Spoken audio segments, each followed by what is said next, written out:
கர்த்தருடைய நாம் மாத்திரம் சதா காலம் மேம்படுவதாக. இந்த ஹெல்த் டாக் என்ன எடுக்கலாம் அப்படின்னு சொல்லும்போது, சரி நேச்சர் டாக் எடுத்துடலாம், வேறு எந்த டாக்கும் இல்லை அப்படின்னு சொல்லிட்டு, ஸோ எனக்கு தெரிஞ்ச விஷயத்த உங்ககிட்ட ஷேர் பண்ணலாம் அப்படின்னு சொல்லி பார்க்குறேன். இந்த குழந்த பிறந்ததுக்கப்புறம் நம்ம நிறைய விஷயங்கள் குழந்த பண்ணுறதை பார்த்து ஆச்சரியப்படுவோம். ஸோ என்னெல்லாம் பார்த்து ஆச்சரியப்பட்டிருக்கீங்க? குழந்த பிறந்து ஒரு லைக் 1 வீக் 2 வீக்ஸ்லாம் வந்துட்டு நீங்கள் நியூஸில் கூட பார்த்துருப்பீங்க, பிறந்த குழந்த நடக்குதுப்பா அப்படின்னு சொல்லிட்டு போடுவாங்க. ஸோ அந்த மாதிரி எந்த ஆக்டிவிட்டீஸ் பார்த்து நீங்கள் வியந்திருக்கிறீங்க? இங்கிலீஷா?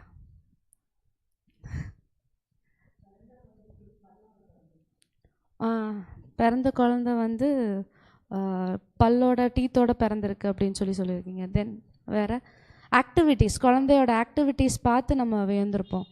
தூக்கத்திலேயே சிரிக்கும் குழந்த வந்து பார்த்துருக்கீங்கன்னா, தூங்கிட்டே இருக்கும் ஆனால் சிரிப்பாங்க. அதுக்கப்புறம் பார்த்திங்கன்னா, ஏதாவது கையில் நீங்கள் சும்மா அந்த கை குழந்தையோட குழந்தையோட தன்னோட முடியவே பிடிச்சிட்டு விட தெரியாமல் குழந்த அழும். அது நினச்சி பார்த்து நம்ம ரசிச்சிருப்போம். அப்புறம் அது வந்து நம்ம கையில் ஏதாவது கொடுத்தோம் அப்படின்னா, பிறக்கும்போதே நம்ம கையில் ஏதாவது கொடுத்தோம்னா பிடிச்சிக்குவாங்க. அதுக்கப்புறம் ரொம்ப இந்த ஏதாவது ஒரு சவுண்டாக திடீர்னு ஏதாவது சவுண்ட் கேட்டாங்கன்னா டக்குன்னு ஒரு ஜர்க் ஆவாங்க. அது பார்க்க நமக்கு வித்தியாசமாக இருக்கும். ஸோ இதெல்லாம் வந்துட்டு இதெல்லாம் வந்து நேச்சுரல் தான். குழந்தைங்க அதெல்லாம் செய்யணும். அப்போ தான் வந்து இது நேச்சுரல். குழந்தைக்கு வந்து அளவுக்கு அதிகமாக மில்க் வந்து எடுத்துக்கிட்டாங்க அப்படின்னு சொன்னால் ஆட்டோமேட்டிக்காக அவங்களே அதை வந்து வெளியே வாமிட் பண்ணிடுவாங்க. அதுவுமே ஒரு டைப் ஆஃப் ரிஃப்ளெக்ஸஸ் தான். அது மாதிரி இன்னும் பார்த்தீங்க அப்படின்னு சொன்னால், குழந்தைய கையில் தூக்கிட்டு நம்ம சடனாக ட்ராப் பண்ணுற மாதிரி பண்ணோம் அப்படின்னு சொன்னால், குழந்தைங்க டக்குன்னு தன்னை ப்ரொடெக்ட் பண்ணுற மாதிரி என்ன பண்ணோன்னா ரொம்ப ஜாக்கிரதையாக நடுங்குவாங்க. ஸோ இதெல்லாம் வந்து நேச்சுரல் ரிஃப்ளெக்ஸஸ். பேபிஸ் வந்து பிறக்கும் போதே கூடயே நடக்கிற ஒரு விஷயம். இப்போ நம்ம கையில் 2 கையிலையும் நம்ம நல்லா சப்போர்ட் பண்ணிவிட்டு குழந்தைய நம்ம சடனாக ட்ராப் பண்ண போகிறோம் அப்படின்னு சொன்னால், குழந்தைங்க ஆட்டோமேட்டிக்காக தன்னை பாதுகாக்கிறதுக்காண்டி தலையை ஸ்ட்ரைட்டாக பண்ணுவாங்க. அப்புறம் இந்த விஷயம் நீங்கள் பார்த்துருப்பீங்க, ஒரு சைட்லேருந்து குழந்தைய வந்து குழந்தையோட தலையை இன்னொரு பக்கம் திருப்பும் போது கண்ணை வந்து சடனாக திருப்ப மாட்டாங்க. ஸோ எப்படி பொம்மையோட கண் வந்து எப்படி வந்து ஸ்லோவாக திரும்புமோ அதே மாதிரி தான் குழந்தைங்க வந்து மெதுவாக தான் திரும்புவாங்க. ஸோ அது என்னன்னா, பிரெயினோட ஆக்டிவிட்டி வந்து ஸ்லோவாக வந்து ப்ராசஸ் ஆகும். அந்த மாதிரி தான் குழந்தைங்களுக்கு வந்து சடனாக ஆகாது, ஸ்லோவாக தான் ப்ராசஸ் ஆகும். அது நமக்கு என்ன கற்றுக் கொடுக்குதுன்னா, பிரெயின் ஆக்டிவிட்டி நடக்குது. ஸோ குழந்தைங்களுக்கு வந்து அது அடாப்ட் ஆகிறதுக்கு குழந்தைங்க கற்றுக்குறாங்க அப்படின்னு சொல்லி நம்ம கற்றுக்கலாம்.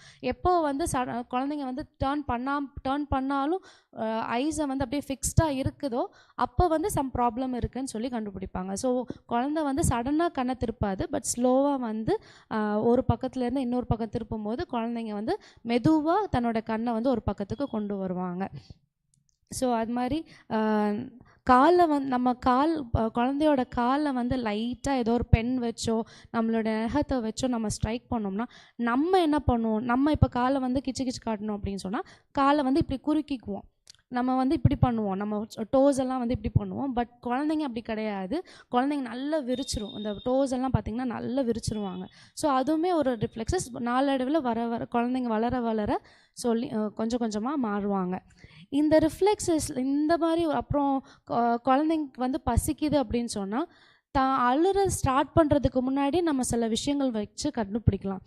நமக்கு தெரியும், நம்ம வந்து கையை வந்து வாய்ப்பக்கத்தில் வச்சு பார்ப்போம்.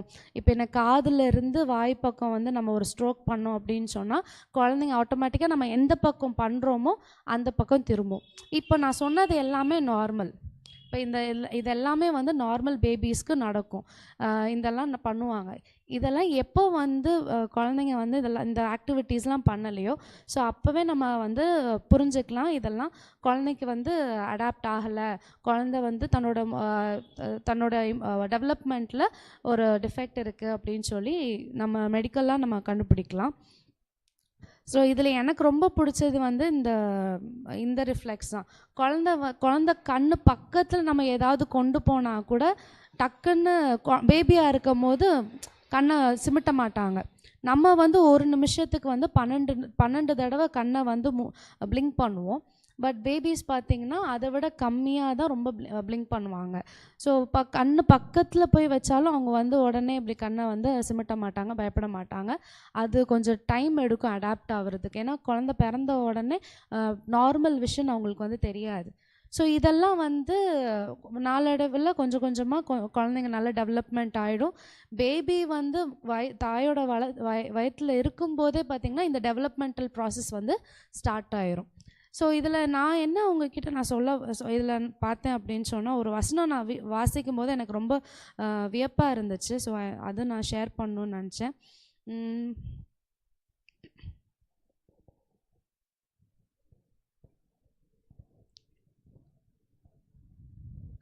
என்னாகமம் 12ஆம் அதிகாரம் 12ஆம் வசனம்.